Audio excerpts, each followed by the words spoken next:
this is a new project I have been working on very recently. My main field is American history, but I'm also from Iceland. I've been in Iceland, and have been looking for ways to sort of combine the two. And it seems to me that the career of Ólafsson, who is before you here, offers a very good way of doing that. If I'll just give you a brief background on who this guy actually was. So he was born into the sort of educated elite in Iceland. He's the son of a priest, which is one of the sort of the educated administrative classes in Iceland at the time. He was part of the elite. He went to sort of secondary school in Iceland, and after being charged with libel against his schoolmaster, he was a radical nationalist. He criticized the schoolmaster's establishment for being too subservient to the Danes. He wrote a very inflammatory poem that was published in his own journal. He was reading his own journal at the time, and he was charged with libel, so he decided to leave the country. He went to Norway, and from then on, he went to the US. And there he spent a few years, starting what became his sort of lifelong project, which was to bring Iceland into closer association with the Anglo-Saxon world. So he had a very interesting life, which is what counts for his reputation as an adventurer. That's sort of who was Jón Ólafsson? In essence, he was an adventurer and a liberal. I'll come back to that. So he had two stints across the Atlantic in the US and Canada. He came to Iceland in the meantime. He was elected to Parliament at the age of 30. Edited a series of newspapers.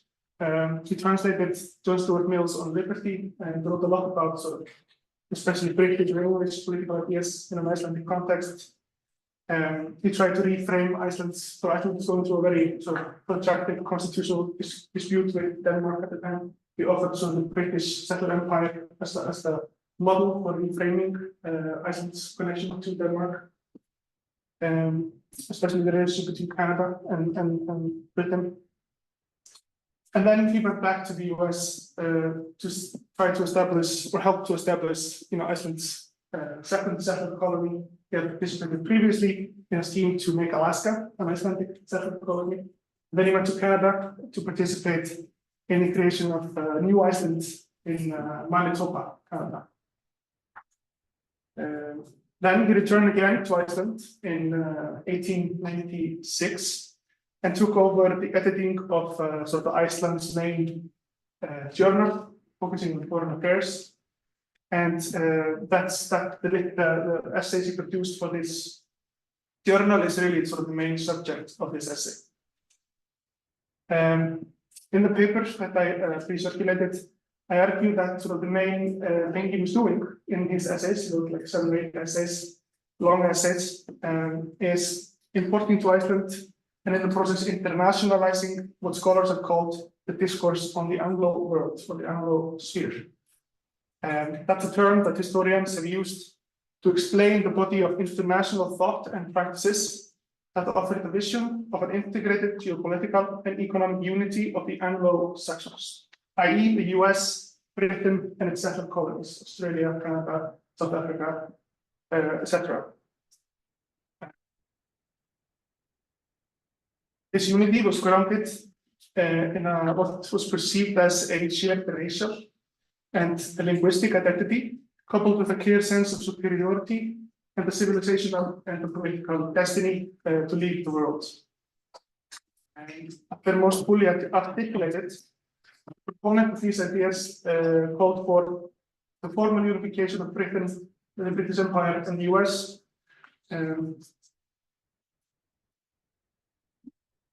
Unified in a federal state on the model of the US, with the aim to establish world domination. So Ólafsson devoured the leading newspapers, historical and theoretical works, as well as the more popular tracts associated with the discourse of the Anglo world. These included newspaper editors such as W.T. Stead, historians such as J.R. Seeley, and figures like Cecil Rhodes, Joseph Chamberlain, and Theodore Roosevelt.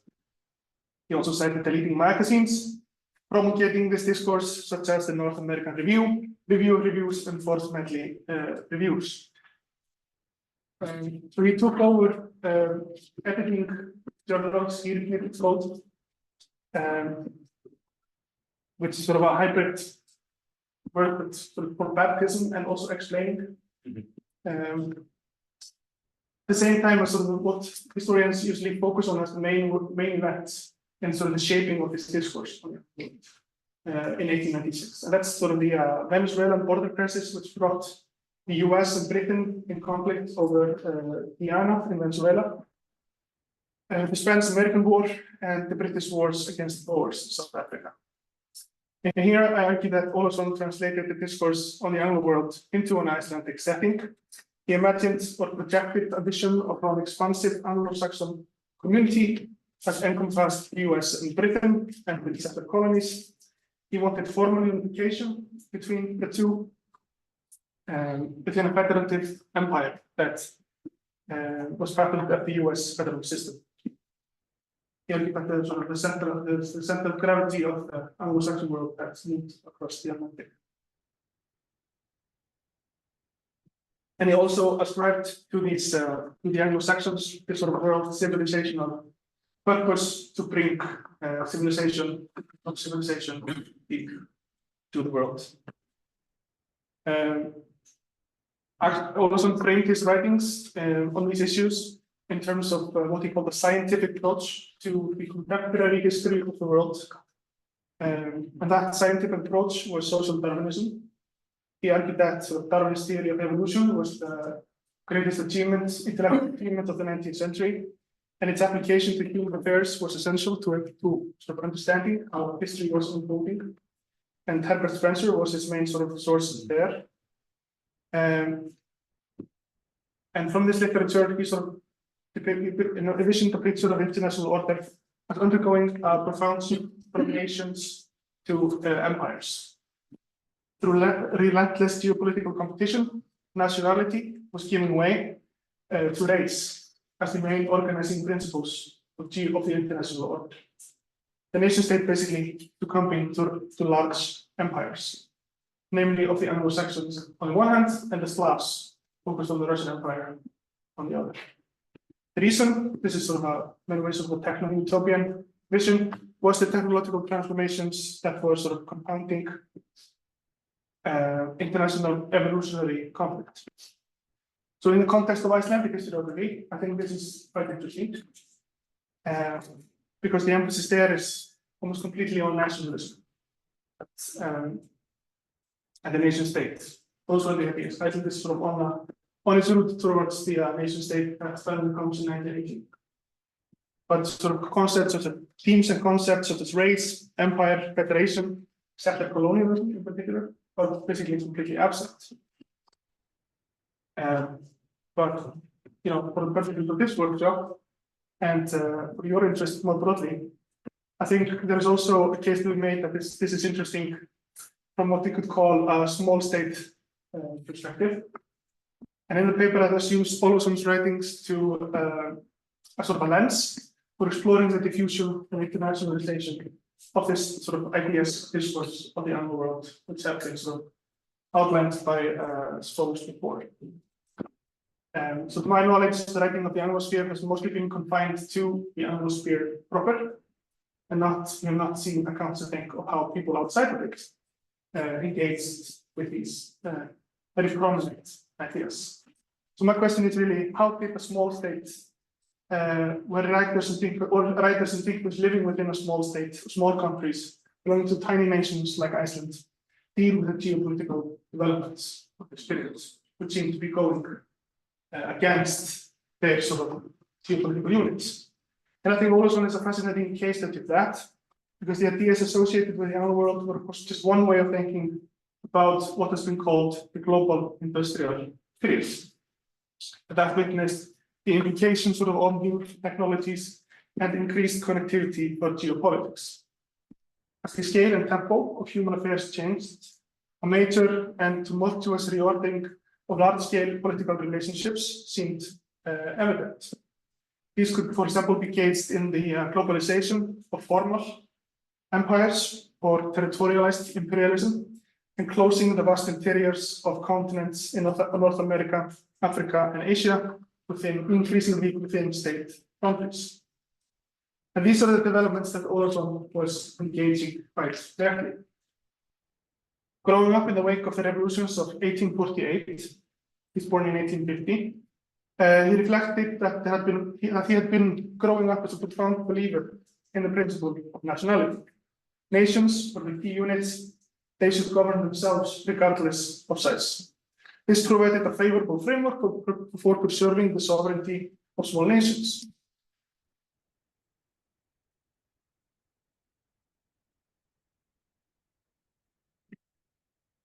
But by the end of the century, he argued that it was becoming clear that the national principle had been superseded by new evolutionary dynamics. On the one hand, so these are sort of two of the second nations, few nations had actually had the ability to govern themselves. So they had failed. Self-government project of many nations had failed. It simply did not work in real life. And he has an account of that, with sort of this critique of the French Revolution, introducing equality, that universal equality. That's a nice idea, but you have to qualify it because equality is not, in fact, real. It depends on civilization. Civilization depends on a racial lineage. So that's his point. Self-government was confined to a group of nations, only a handful of nations, which belonged to a shared racial element. On the other, technological shifts and their implications for communications and warfare meant that small states were simply no longer viable. They would inevitably succumb in an evolutionary conflict to large entities, which were spreading across the globe in the forms of settler colonialism. In this new age of connectivity, small nations were bound to lose their independence completely or be reduced to mere client states of either the Slavs or the Anglo-Saxons. And he has all these lines about how their existence now depends merely on the grace of the great power. Brute power is what governs in the world today, and this once religious idea of nationality and national self-determination is now, he says, a nice superstition. Then the question emerges, how should a small country like Iceland react to these novel developments? So he abandoned any notion that Icelanders should pursue an independent nation state. But he outlined survival strategies that could be applied for Iceland, but could also be applied for small and mid-sized countries. And that survival strategy was to embrace their racial roots and align themselves with related nationalities belonging to a shared race group. Here, Icelanders, of course, look to their Teutonic past, like many accounts of the time explaining the alleged US and British superiority. The Teutonic tribes that were in Germany marched out of Germany to Britain and from there to the US, and then from there they marched across the continent. Well, he said the Teutons also went to Scandinavia, and from Scandinavia they went to Iceland, which is, according to genetic research, not quite right. So I think there's a mix of Norwegians and Irish. So, according to this racial fantasies, Icelanders are as much Celts as Teutons.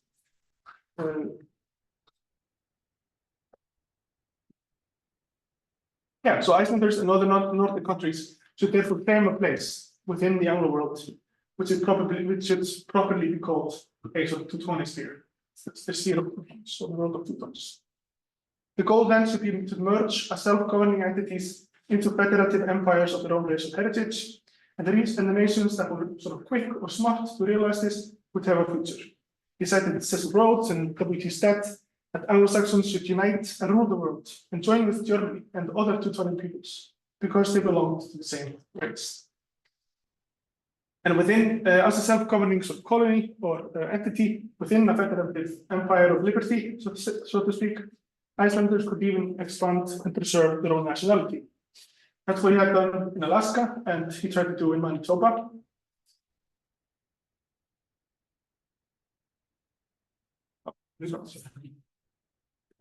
Slides.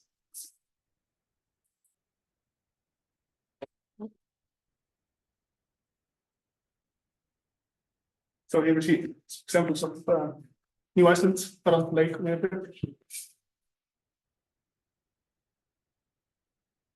yeah, that's what they have done. That's what he tried to do there. And then he was quite explicit about sort of using the methods of settler colonialism to ensure how Icelanders could preserve their nationality within these larger empires. He did not want the Icelanders to disappear into the sea, as he called it, of Canada or the US, but rather he wanted them to use their sort of police powers, local self-government, to sort of exclude, obviously, indigenous peoples, but also other nationalities in these countries. And he cited, he dealt with one of the conundrums of the Anglo-Saxon discourse. Why are the US Anglo-Saxons? It's a very heterogeneous population, but it doesn't matter because the Anglo-Saxons really rule, because they have used this practices of settler colonialism to ensure their own predominance within the US. And that's what he wanted to do with Icelanders. Finally, Ólafsson even carved out a special mission for Icelanders to contribute to the global empire of the Anglo-Saxons. While both of his theories pointed in the direction of Teutonic supremacy, he also balanced his biological ideas phrase with a climate theory phrase.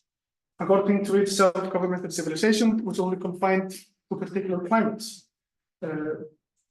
Tropical climates bred laziness, which bred, life was too easy, it bred laziness, which bred inability to have government, whereas temperate climates bred hardship because of having to struggle against nature over them. So habits of self-government came from that.